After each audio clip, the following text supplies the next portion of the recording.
Hi అండి, నమస్తే. Welcome to Hima's kitchen. ఈరోజు వీడియోలో ఇంట్లో వెజ్ బిర్యానీ అయినా లేదా నాన్ వెజ్ బిర్యానీ అయినా చేసినప్పుడు దానికి కాంబినేషన్గా గ్రేవీ చేయాలంటే కొంచెం టైం ఎక్కువ పడుతుంది. అలా కాకుండా కేవలం 10 నుంచి 15 నిమిషాల్లో తయారు చేసుకుని ఈ గ్రేవీ రెసిపీని ఎలా తయారు చేయాలో చూద్దాము. చాలా తొందరగా తయారు చేసుకోవచ్చండి, ఎక్కువ టైం కూడా పట్టదు, టేస్ట్ కూడా చాలా బాగుంటుంది. బిర్యానీలోకైనా లేదా పులావ్లోకైనా ఇందులోకైనా కూడా చాలా టేస్టీగా ఉంటుంది. మరి ఎలా తయారు చేయాలో చూద్దాం, వచ్చేసేయండి. ముందుగా అయితే ఒక చిన్న మిక్సీ జార్ తీసుకొని ఇందులో 1/2 కప్పు వరకు ఎండు కొబ్బరి ముక్కలు వేసుకోవాలి. మీ దగ్గర ఎండు కొబ్బరి లేదంటే ఎండు కొబ్బరి తురుమైనా లేదా పౌడర్ అయినా వేసుకోవచ్చు. తర్వాత 1 ఇంచు వరకు దాల్చిన చెక్క వేసుకోవాలి. అలాగే ఒక 4-5 వరకు లవంగాలను వేసుకోండి. మంచి ఫ్లేవర్ కోసం ఒక 2-3 వరకు యాలకులను కూడా వేసుకోవాలి. తర్వాత ఇందులో ఒక 2 స్పూన్ల వరకు ధనియాలు వేసుకుందాము.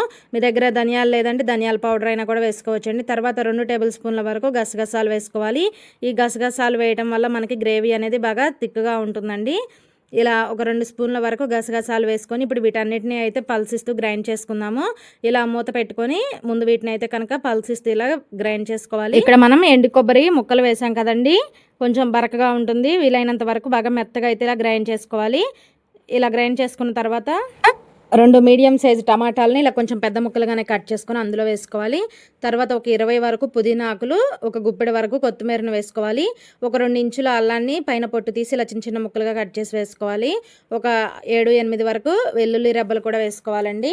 తర్వాత ఒక 1/2 స్పూన్ వరకు పసుపు, అలాగే రుచికి సరిపడా సాల్ట్ కూడా వేసుకోవాలి. నేనైతే ఇక్కడ ఒక స్పూన్ వరకు సాల్ట్ని కూడా వేసుకున్నానండి. మీరు మీ టేస్ట్కి తగ్గట్టు సాల్ట్ అనేది చూసుకొని వేసుకోవాలి. తర్వాత 2 స్పూన్ల వరకు కారం కూడా వేసుకోవాలి.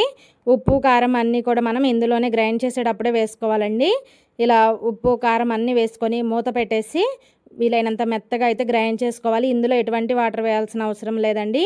మనకి టమాటాలో ఉన్న నీరుతోనే మనకి మెత్తగా చాలా బాగా గ్రైండ్ అవుతుంది. ఇందులో వాటర్ మాత్రం అస్సలు వేయొద్దు. చూడండి, ఈ విధంగా వీలైనంత మెత్తగా అయితే గ్రైండ్ చేసుకోవాలి. మెత్తని పేస్ట్ లాగా గ్రైండ్ చేసి పక్కన పెట్టుకోండి. మనకి ఎంత బాగా గ్రైండ్ చేసుకుంటే మనకి గ్రేవీ అనేది అంత టేస్టీగా ఉంటుందండి. ఎక్కడ కూడా కొబ్బరి అనేది మనకి పలుకులు లేకుండా చక్కగా ఇలా మెత్తగా గ్రైండ్ చేసుకోవాలి. మనం కొబ్బరితో పాటే టమాటాలు, అలాగే కొత్తిమీర, పుదీనా ఇవన్నీ వేసి గ్రైండ్ చేసామంటే కొబ్బరి అనేది అస్సలు నలగదండి. అందుకని ముందే మనం కొబ్బరి, ధనియాలు వీటన్నిటిని కూడా గ్రైండ్ చేసుకున్న తర్వాత ఈ టమాటాలను వేసుకొని గ్రైండ్ చేసుకోవాలి. ఇలా బాగా మెత్తగా గ్రైండ్ చేసుకుని ఈ మిశ్రమాన్ని అయితే మూత పెట్టి పక్కన పెట్టుకుందాము. ఇప్పుడు స్టవ్ ఆన్ చేసుకొని కడాయి పెట్టుకొని ఇందులో ఒక 2-3 స్పూన్ల వరకు ఆయిల్ వేసుకుందాము. ఈలోపు అయితే మీకు చిన్న రిక్వెస్ట్ అండి, ఫస్ట్ టైం మన ఛానల్ని చూస్తుంటే ప్లీజ్ సబ్స్క్రైబ్ చేసుకోండి. అలాగే వీడియో నచ్చితే కనుక ఒక చిన్న లైక్ చేయడం అస్సలు మర్చిపోవద్దు.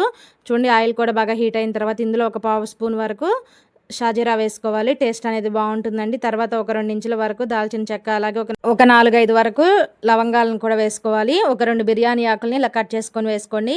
వీటిని అయితే కనుక 1 నిమిషం పాటు ఫ్రై చేసుకుందాము. ఇవి 1 నిమిషం ఫ్రై అయిన తర్వాత ఇందులో ఒక 2 రెమ్మల వరకు ఫ్రెష్గా ఉన్న కరివేపాకు వేసుకోండి. కరివేపాకు వేయటం వల్ల ఫ్లేవర్ అనేది చాలా బాగుంటుందండి. ఈ కరివేపాకును కూడా ఒక 2 నిమిషాల సేపు బాగా ఫ్రై చేసుకోవాలి. ఇవన్నీ కూడా చక్కగా ఫ్రై అయిన తర్వాత మనం ముందుగా గ్రైండ్ చేసుకున్న ఈ కొబ్బరి మిశ్రమం ఉంది కదండి, ఆ మిశ్రమం అంతా కూడా ఈ ఆయిల్లో వేసుకొని బాగా ఫ్రై చేసుకోవాలి. ఫ్లేమ్ను మాత్రం మీడియం ఫ్లేమ్లో పెట్టుకోవాలండి, హై ఫ్లేమ్ పెట్టొద్దు. మనకి ఈ కొబ్బరి మిశ్రమం అనేది ఎంత బాగా ఫ్రై అయితే మనకి గ్రేవీ అనేది అంత టేస్టీగా ఉంటుందండి. కాబట్టి హై ఫ్లేమ్ పెట్టకుండా మీడియం ఫ్లేమ్లో పెట్టుకొని బాగా అయితే ఫ్రై చేసుకోవాలి. ఇలా బాగా కలుపుకొని మూత పెట్టుకొని ఒక 3 నిమిషాల సేపు బాగా అయితే ఫ్రై చేసుకుందాము. 3 నిమిషాల తర్వాత మూత తీసి చూపిస్తున్నా చూడండి. ఆయిల్ మనకి బాగా ఈ విధంగా పైకి తేలిన తర్వాత మరొకసారి బాగా కలుపుకోవాలి. ఇలా బాగా కలుపుకున్న తర్వాత ఇందులో 1 కప్పు వరకు నీళ్ళని పోసుకుందాము. మీరు మీ గ్రేవీకి తగ్గట్టుగా నీళ్ళని అయితే కనుక యాడ్ చేసి ఇలా నీళ్ళని పోసిన తర్వాత బాగా కలిసే విధంగా కలుపుకోవాలి. మరి నీళ్ళు ఎక్కువ ఏం పట్టవండి, 1 కప్పు వరకు అయితే నీళ్ళు సరిపోతాయి. ఇలా బాగా కలుపుకొని ఉప్పు కారం అనేది ఇక్కడ చెక్ చేసుకోండి. మీకు ఉప్పు కానీ కారం కానీ తక్కువైనట్టుంటే చూసుకొని ఉప్పు కారం అనేది అడ్జస్ట్ చేసుకోవచ్చు. నాకైతే నేను వేసిన ఉప్పు కారం కరెక్ట్గా సరిపోయినాయండి. ఇప్పుడు మొత్తం ఒకసారి బాగా కలుపుకొని మూత పెట్టుకొని మీడియం ఫ్లేమ్ మీద 3 నిమిషాల సేపు ఈ నీళ్ళని అయితే మనం మరిగించుకోవాలండి.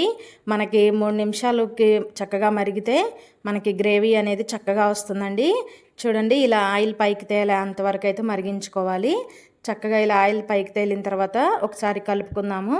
మనకి కరెక్ట్ కన్సిస్టెన్సీలో ఉంటే స్టవ్ ఆఫ్ చేసుకోండి. లేదు కాస్త పలచగా ఉంది అనుకుంటే మరొక నిమిషం పాటు ఉంచుకోండి. ఇలా ఆయిల్ పైకి తేలేంత వరకు మరిగించుకుంటే మనకి చిక్కటి గ్రేవీ అయితే రెడీ అవుతుందండి. ఫైనల్గా ఇందులో కొంచెం కసూరి మేతిని ఈ విధంగా కొంచెం ఇలా నలిపి వేసుకోండి. ఈ కసూరి మేతి వేయడం వల్ల టేస్ట్ అయితే చాలా చాలా బాగుంటుందండి.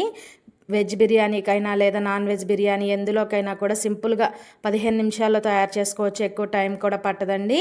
సింపుల్గా టేస్టీగా గ్రేవీ అయితే రెడీ అయిపోయింది. తప్పకుండా ట్రై. ఈ వీడియో కనుక మీకు నచ్చినట్లయితే ప్లీజ్ లైక్ చేయండి. మీరు ఒక చిన్న లైక్ చేయడం వల్ల ఈ వీడియో అయితే మరొక కొంతమందికి రీచ్ అవ్వడానికి హెల్ప్ అవుతుంది. అలాగే ఫస్ట్ టైం మన ఛానల్ని చూస్తుంటే ప్లీజ్ ఛానల్ని అయితే సబ్స్క్రైబ్ చేసుకోండి. అలాగే మీ ఫ్రెండ్స్కి ఫ్యామిలీ మెంబర్స్కి వీడియోని అయితే కనుక షేర్ చేయండి. Thanks for watching video.